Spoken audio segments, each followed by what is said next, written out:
Welcome to part one of the Riverside Superior Court Family Law Workshop Series on mandatory settlement conferences. We'll be discussing the difference between community and separate property. This presentation is brought to you by the Riverside Superior Court Self-Help Assistance Centers. My name is Patty Rich. I'd like to go over this disclosure at this time. Please note that while all of our staff members are legal professionals, we are not able to provide you with independent legal advice or strategy in your case, as we are not your lawyers. If you need independent advice or strategy, it will be necessary for you to hire your own attorney. Please take a moment to read this disclosure.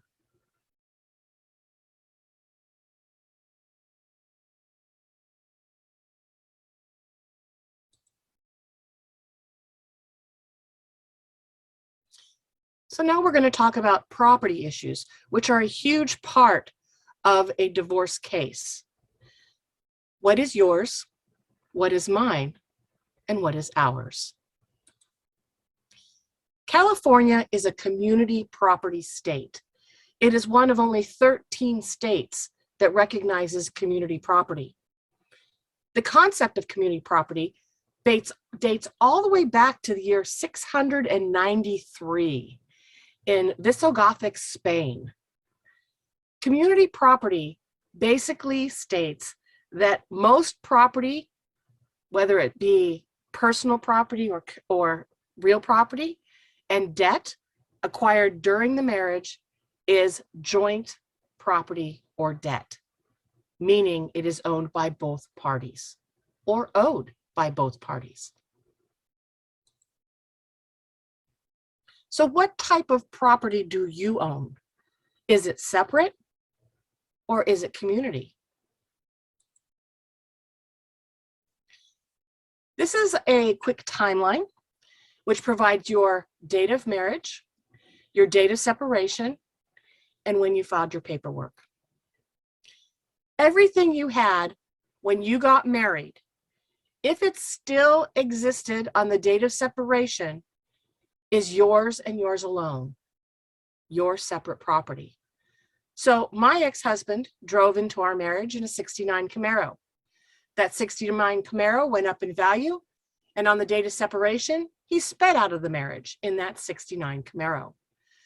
Just because the vehicle went up in value during the marriage does not mean I obtained an interest in that property. Instead, it remained his separate property, his and his alone. Now, on the date of separation that is determined by the court, that's the date that once again property becomes separate property, meaning yours and yours alone or the other parties. So if there is debt that's incurred or assets that are obtained after the date of separation in your pleadings, those are separate property. Community property is not cut off on the date of filing, nor the date of judgment. Community property is cut off on the date of separation, identified by the parties and agreed to or ordered by the court. Now, that leaves community property.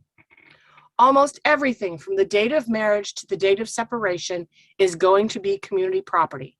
And we don't care whose name is on the property. We don't care whose name is on the title or who signed the application for the debt.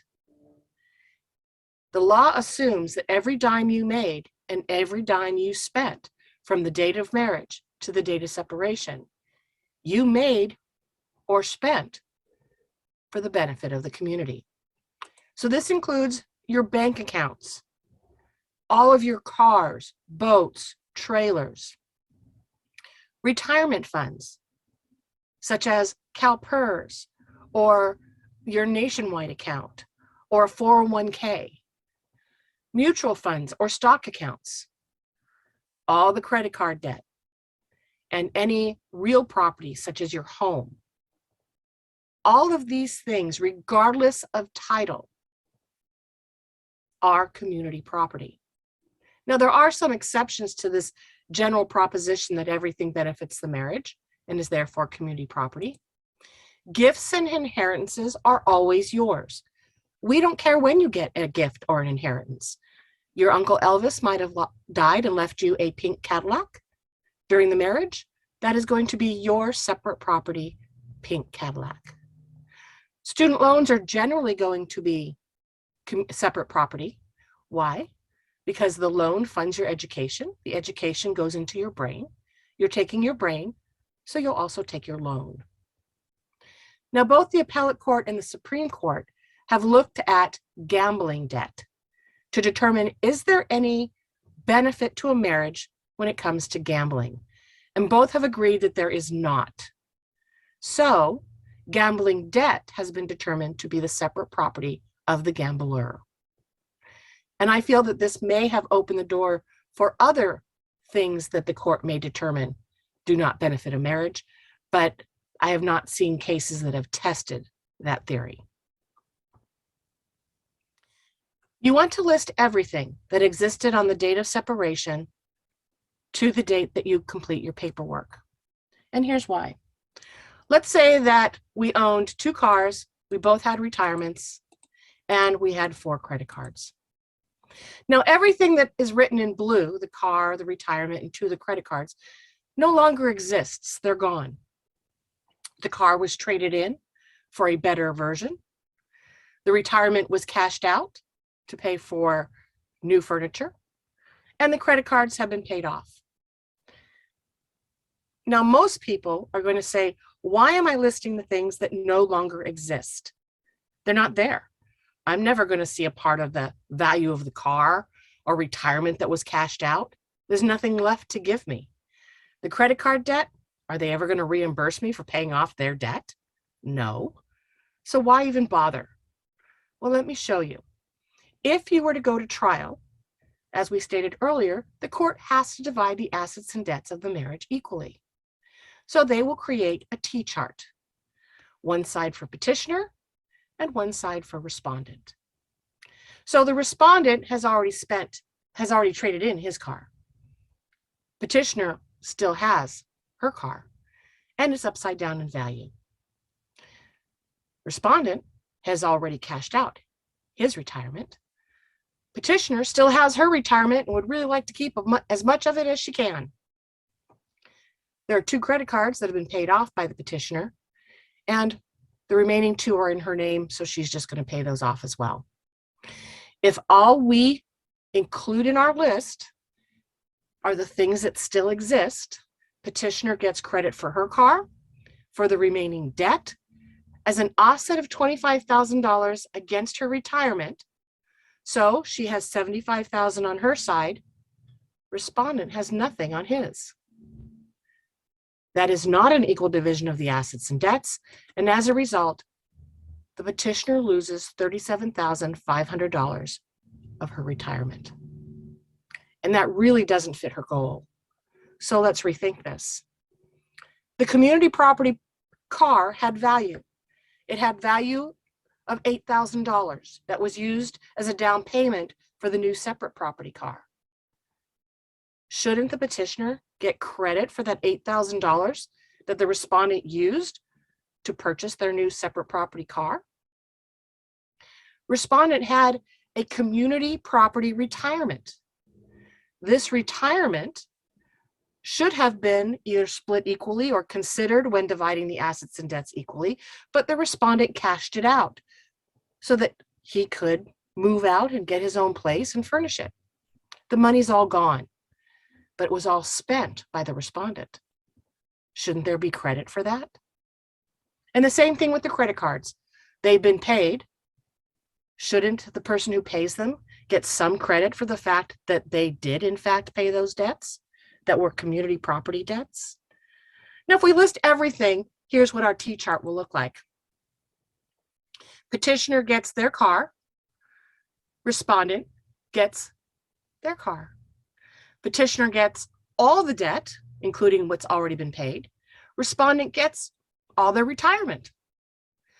Now there's $32,000 to offset against the petitioner's retirement. So petitioner has $68,000 on their side of the equation to respondent's $48,000. When we do the math, we're now only $20,000 off. And instead of losing $37,500, we're only losing 10. But wait, respondent had a motorcycle, guns and a gun safe, and Snap-on tools, all of a value of $20,000. Now, even if you don't want the motorcycle, the guns and the gun safe, and the Snap-on tools, they're community property items. Are you going to gift those items to the other party? Or are you going to list those items so they can be distributed to the other party, thereby adding $20,000 to the respondent's side of the equation, and thereby losing none of your retirement? Hopefully this example will show you the importance of listing everything that existed on the date of separation to the present, and identifying that which is community property and that which is separate. Now, many of you have already done your list, or you've not listed anything because you're not fighting over it. It may already be distributed. So why do you have to do these lists? Well, any assets and debts that are not included in the judgment are considered missed assets and debts. And as community property, they can be divided at any time. There is no statute of limitations. So had my ex and I decided not to include anything of property in our judgment, and my ex just retired, he can decide 20 years after the date of our divorce that he does indeed need some of my retirement that was earned during the marriage, and can take me back to court 20 years later and ask the court to divide that missed asset. Also, an intentional failure to list an asset or debt may have dire consequences. And that happened in a case in Riverside. The wife entered into a lottery pool at work. The pool won a very large jackpot, and she became a millionaire. Well, actually, they became millionaires because she was still married at the time she won. And this made her very angry. And she spoke to anyone who would listen. And someone gave her the very good advice that if you file for divorce, do your property, which you have now, not including the lottery proceeds, because you won't get it until after the divorce, you won't have to split it. So that's exactly what she did. He then found out after the divorce that she had won the lottery during the marriage, and he took her to court to divide the missed asset. The court, as a result of this request for order to divide a missed asset, divided that lottery proceeds such that he received 100%. Because the court found that the wife had intentionally failed to list the asset so that the respondent could not get a piece of it. The court considered that to be fraud and awarded 100% of the lottery proceeds to the husband. Lastly, a failure to list a retirement account may make it very difficult to draw on your pension. Many employers are now requiring a litigant to provide a copy of the judgment showing the distribution of any retirement benefits earned during the marriage before they will distribute any retirement benefits. It's not just governmental entities anymore, but larger corporations are also making this requirement. My ex just retired from Disneyland, and when he retired and went to draw on his pension, they asked to see our judgment so they could see what my interest was in his retirement before they would distribute funds. If you have not listed it in your judgment, you would then have to get a court order regarding that division. And you could either do that by an agreement of the other party once you find them, and hopefully they're in the same position and feel the same way about allowing you to keep your retirement, or you have to file a request for order, at which point the court's going to divide that retirement in half. So if you have an agreement It's very important that you put your property division into your judgment so that there are no questions in the future as to who gets what. This concludes part 1 of our mandatory settlement conference series. Please watch the remaining videos in our series, which include our introduction as to what is a mandatory settlement conference, our part 2, going over the mandatory disclosure documents, including the income and expense declaration and property declarations, part 3, reviewing the mandatory settlement conference declaration or trial brief and the spousal support declaration, as well as how to serve all of the documentation on the other party. Lastly, part 4 goes over the trial readiness conference documents, which include the undisputed statement of facts, your witness list, and your exhibit list.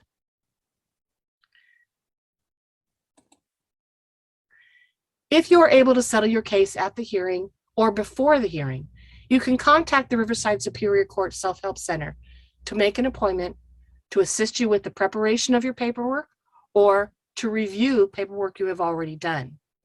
You may do this by calling us at 951-274-4499 or 760-393-2163. You can also make an appointment by going to our website at riverside.courts.ca.gov/appointments.